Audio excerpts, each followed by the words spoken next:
अनिल देशमुखांना अहवालात clean chit नाही। ABP माझाच्या मुलाखतीत माजी न्यायमूर्ती चांदीवाल यांचा गौप्यस्फोट। आमच्या समोर पुरावे येऊ दिले नाहीत, चांदीवालांचा दावा। सचिन वाझेनं शपथपत्रात अजित पवार आणि शरद पवारांचं नाव घेतलं। वाझे आणि देशमुखांनी फडणवीसांनाही गुंतवण्याचा प्रयत्न केला। माजी निवृत्त न्यायमूर्ती चांदीवाल यांची एबीपी माझावर स्फोटक मुलाखत। अहवालातल्या बाबी कोणत्याही सरकारला पचनी पडणाऱ्या नाहीत, न्यायमूर्ती चांदीवाल यांचं वक्तव्य।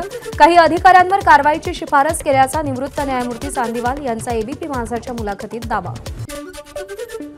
सलील देशमुखांचा 40 लाखांचा व्यवहाराचा व्हॉट्सअप मेसेज वाझेंनी दाखवला, मात्र साक्षी पुराव्याच्या नियमांनुसार तो रेकॉर्डवर घेता आला नाही, चांदीवाल यांची माहिती।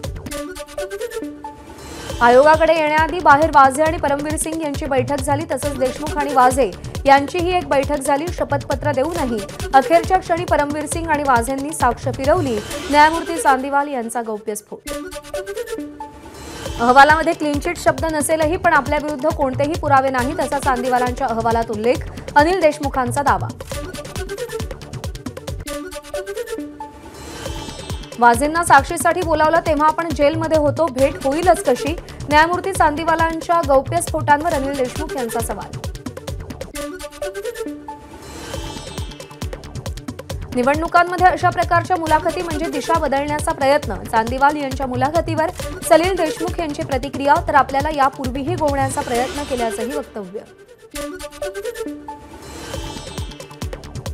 वाझेंचे आरोप बिनबुडाचे, चांदीवालांच्या मुलाखतीवर अजित पवारांची प्रतिक्रिया। तर आपण महाविकास आघाडीत होतो, मात्र आपल्याकडे गृह खातं नव्हतं, अजित पवारांचं वक्तव्य। देशमुखांनी फडणवीसांना अडकवण्याचे प्रयत्न कसे केले हे चांदीवाल यांनी सांगावं, रोहित पवार यांचं वक्तव्य। आयोगाचं काम वस्तुस्थितीचा अहवाल देणं असतं, क्लीन चिट देणं किंवा निर्णय देणं कोर्टाचं काम असल्याचीही प्रतिक्रिया। फडणवीसांना अडकवण्याचा प्रयत्न केल्याचे कोणतेही पुरावे नाहीत, भाजपकडून फेक नरेटिव्ह पसरवलं जात आहे, सुप्रिया सुळेंचा आरोप। गलिच्छ राजकारणामुळे अनेकांना त्रास सोसावा लागल्याचीही टीका। 100 कोटी वसुलीचं संपूर्ण प्रकरण अत्यंत गुंतागुंतीचं, यात फक्त अनिल देशमुख नाही तर संपूर्ण व्यवस्था गुंतलेली आहे, प्रवीण दरेकरांची प्रतिक्रिया। या संपूर्ण प्रकरणाची सीबीआय चौकशी करण्याचीही दरेकर यांची मागणी। एबीपी माझा, उघडा डोळे बघा नीट।